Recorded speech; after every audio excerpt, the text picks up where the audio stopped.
Olá a todos, sejam muito bem-vindos à nossa jornada pela fisiologia do sistema digestório animal. Hoje vamos desvendar como a natureza adaptou esse sistema essencial para garantir a nutrição em diferentes espécies. O sistema digestório é formado por um conjunto de órgãos que trabalham de forma coordenada para processar os alimentos. Ele é uma verdadeira fábrica de transformação, sendo responsável por converter alimentos complexos em nutrientes simples. Para isso, ele orquestra ações mecânicas, como a mastigação e os movimentos do trato, ações químicas, por meio de enzimas e sucos digestivos, e é tudo regulado por complexos mecanismos neurais e hormonais. Ele é literalmente a base para a saúde, crescimento e bem-estar animal. Mas será que todos os animais digerem os alimentos da mesma forma? A resposta é não. Cada grupo desenvolveu adaptações anatômicas específicas de acordo com o tipo de alimento que consome. Começando pelos extremos, nos carnívoros, o trato é curto e simples, focado em uma digestão rápida de proteínas e gorduras, com alta acidez estomacal. Por outro lado, o cavalo, um herbívoro não ruminante, não tem estômago compartimentado, mas compensa com um seco e cólon incrivelmente desenvolvidos. É lá que ocorre a fermentação das fibras vegetais. Essas adaptações mostram como cada espécie se moldou conforme sua dieta. E o que dizer dos herbívoros ruminantes? Eles são mestres em quebrar fibras. O segredo está no seu estômago, com 4 compartimentos: o rumen, o retículo, o omaso e o abomaso. Nesses compartimentos acontece uma intensa fermentação microbiana, que não só digere a celulose, como também produz nutrientes vitais, como os ácidos graxos voláteis. Fica claro que a estrutura determina a função. Em todas as espécies, as funções do sistema se resumem a 4 etapas cruciais, que acontecem de forma contínua e interdependente. A digestão, que quebra os alimentos em partículas menores por ação mecânica e enzimática. Em seguida ocorre a absorção, quando os nutrientes passam para o sangue e a linfa, chegando às células do corpo. Na etapa da secreção, ocorre a liberação de enzimas e muco, fundamentais para proteger e facilitar o processo digestivo. E, por fim, a motilidade, que é o que mantém tudo em movimento. E é na motilidade que vamos nos aprofundar agora. A motilidade é gerada pelas camadas musculares do trato. Ela se manifesta em 2 tipos básicos de contrações: as tônicas, que são sustentadas. Elas mantêm o tônus dos esfíncteres e previnem o refluxo. E as fásicas, que são rápidas e rítmicas, responsáveis por misturar e propulsar o alimento. A partir dessas contrações básicas, surgem movimentos muito mais complexos e coordenados, como veremos a seguir. Dessas contrações básicas, surgem movimentos coordenados essenciais. O complexo motor migratório, CMM, ele atua no jejum, agindo como uma vassoura para limpar o trato. Já as contrações segmentares ocorrem ativamente na digestão, e sua função é misturar todo o quimo.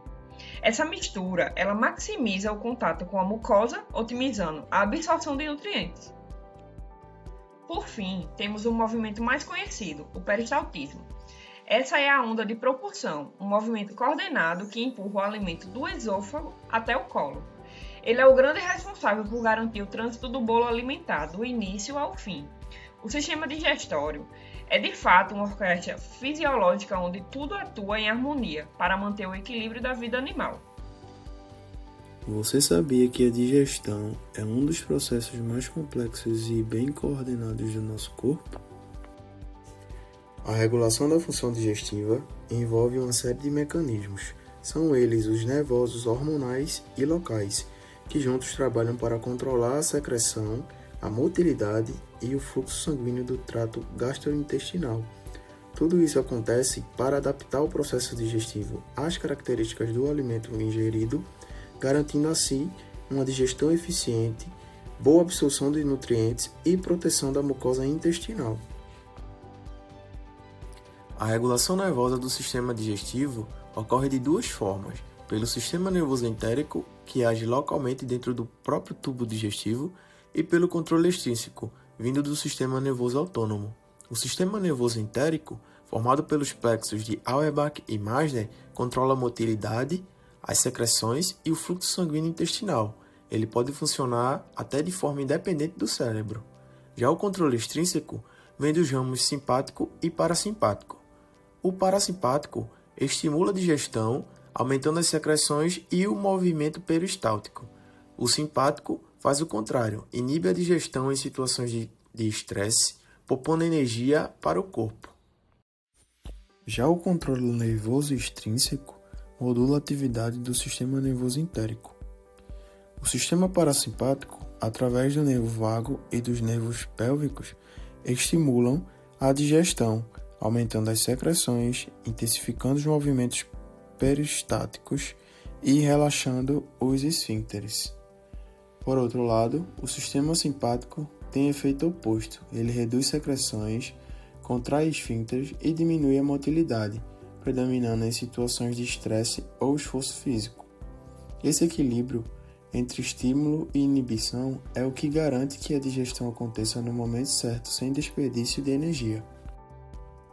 Além dos nervos, o sistema digestivo é controlado por hormônios gastrointestinais, produzidos por células da mucosa. Cada hormônio tem uma função específica. A gastrina estimula a produção de ácido clorídrico e a motilidade do estômago. A secretina age no duodeno, promovendo a liberação de bicarbonato pelo pâncreas para neutralizar o pH. A colecistocinina, que mais conhecida como CCK, estimula a vesícula biliar e libera bile e o pâncreas a liberar enzimas. O GIP reduz a secreção ácida e estimula a insulina quando há glicose e gordura no intestino. E a motulina, que entra em ação no jejum, varrendo o intestino entre as refeições. Esses hormônios trabalham junto, garantindo que cada fase da digestão aconteça no momento correto. Além disso, existem mediadores locais como a histamina, somatostatina e prostaglandina, que agem diretamente nas células próximas. A histamina estimula a secreção de ácido, a somatostatina inibe o excesso de gastrina e as prostaglandinas protegem a mucosa gástrica, evitando lesões e úlceras. A regulação da função digestiva é um verdadeiro exemplo de harmonia entre os sistemas nervosos, hormonais e locais. Graças a essa integração, o corpo consegue digerir, absorver e se proteger de forma precisa. Tudo isso sem que a gente nem perceba. Você sabia que a digestão começa antes mesmo do alimento chegar à boca? Ver, cheirar ou pensar em comida já ativa o sistema digestório. Chama-se fase antecipatória, pois o cérebro, por meio de reflexos parasimpáticos, prepara o corpo para receber o alimento. Essa é a chamada fase cefálica, uma espécie de aquecimento do corpo antes da refeição começar de verdade. Durante a ativação do sistema nervoso, o cérebro envia sinais pelo nervo vago, e isso ativa o sistema nervoso entérico, o que comanda o funcionamento do estômago. O resultado? Aumento da secreção gástrica e maior movimento do estômago. Seus músculos se movem com mais intensidade, preparando o corpo para a digestão de verdade. A digestão na boca é o ponto de partida. É aqui que começa tanto a digestão mecânica quanto a química. A mastigação tritura o alimento e forma o bolo alimentar. A saliva é cheia de funções importantes. Ela contém amilase, muco e imunoglobinas. Ela lubrifica, inicia a digestão do amido, auxilia no paladar e protege contra micro-organismos. Tudo isso antes mesmo do alimento seguir para o estômago. Engolir é um reflexo controlado. O reflexo da deglutição ocorre quando a língua empurra o bolo alimentar para o fundo da boca, ativando o bulbo, que coordena os músculos da faringe e do esôfago, para levar o alimento ao estômago, sem entrar nas vias respiratórias. Durante o ato, a respiração faz uma pausa, a epiglote se fecha e o alimento é empurrado ao estômago com segurança. Tudo isso acontece em poucos segundos, um reflexo perfeito entre cérebro e músculos. Essas respostas antecipatórias envolvem a liberação inicial de enzimas, hormônios e até mesmo de insulina, preparando o organismo para uma digestão mais eficiente. Em resumo, a fase cefálica representa um momento de preparação do corpo para a digestão, coordenado pelo cérebro e essencial para otimizar o funcionamento de todo o sistema digestório. Assim que o alimento chega ao estômago, começa a fase gástrica da digestão. Essa fase já vem parcialmente ativada pela fase cefálica, que prepara o estômago antes mesmo do alimento chegar, deixando o órgão pronto para iniciar a digestão de verdade. Nos estímulos da fase gástrica, a distensão do estômago e a presença de proteínas e aminoácidos ativam reflexos locais, liberação de gastrina e a gastrina estimula a secreção do ácido clorídrico e pepsina, iniciando a digestão. Temos 3 funções principais no estômago: armazenar, relaxamento receptivo acomoda o alimento, digerir, contrações misturam o bolo com o suco gástrico, forma-se o quimo, proteger o ambiente ácido, mata micro-organismo e desnatura proteínas. A química da digestão gástrica. O HCl ativa a pepsina, que quebra proteínas, inativa a amilase salivar, liberado por estímulos neural, acetilcolina, hormonal, gastrina e parácrino, a histamina. Quando o pH do estômago fica muito baixo, as células D liberam somatostatina, que atua como freio para evitar a produção excessiva de ácido. O estômago não tem pressa. O esfíncter pilórico regula a liberação do quimo para o intestino delgado. Se o esvaziamento for muito rápido, o intestino não digere bem. A fase gástrica dá continuidade encefálica e marca o início da digestão efetiva, regulada por mecanismos neurais, hormonais e locais.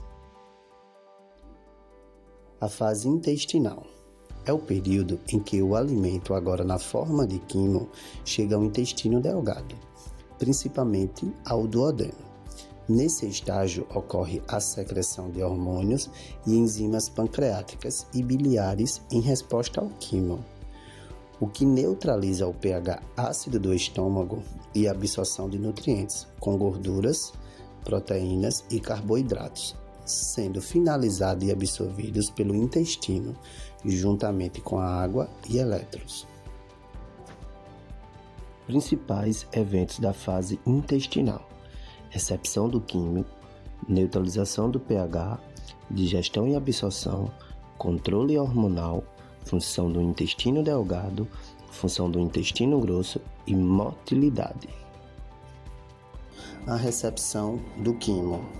O quimo entra no duodeno, que quer dizer o alimento parcialmente digerido no estômago. A neutralização do pH. A presença de um pH ácido no duodeno estimula a liberação de secretina, um hormônio que provoca a secreção de bicarbonato pelo pâncreas, neutralizando o quimo para que as enzimas intestinais possam funcionar em um ambiente alcalino. A digestão e absorção. A gordura e peptídeos presentes no quimo estimula a liberação de colecistocinina, estimula a liberação da bile pelo fígado e enzimas digestivas pelo pâncreas. Já no controle hormonal, os hormônios secretina e são liberados pelas paredes de intestino, desencadeando uma cascata de eventos que culminam na digestão final e na absorção dos nutrientes. E na função do intestino delgado, o duodeno, jejúnio e ilho são os locais onde a maioria dos nutrientes, como por exemplo proteínas, carboidratos e gorduras, é absorvido para a corrente sanguínea. E na função do intestino grosso, as funções principais incluem a absorção de água, eletrólitos, a formação de fezes e algumas espécies como os equinos, a digestão fermentativa. E já na motilidade, os movimentos peristáticos de segmentação continuam no intestino, promovendo a mistura do quimo com as enzimas e sua progressão. Então é isso, pessoal. Hoje vimos como o sistema digestório é muito mais do que apenas comer e digerir. É um conjunto de mecanismos nervosos, hormonais e locais, trabalhando juntos para garantir a nutrição e a saúde animal.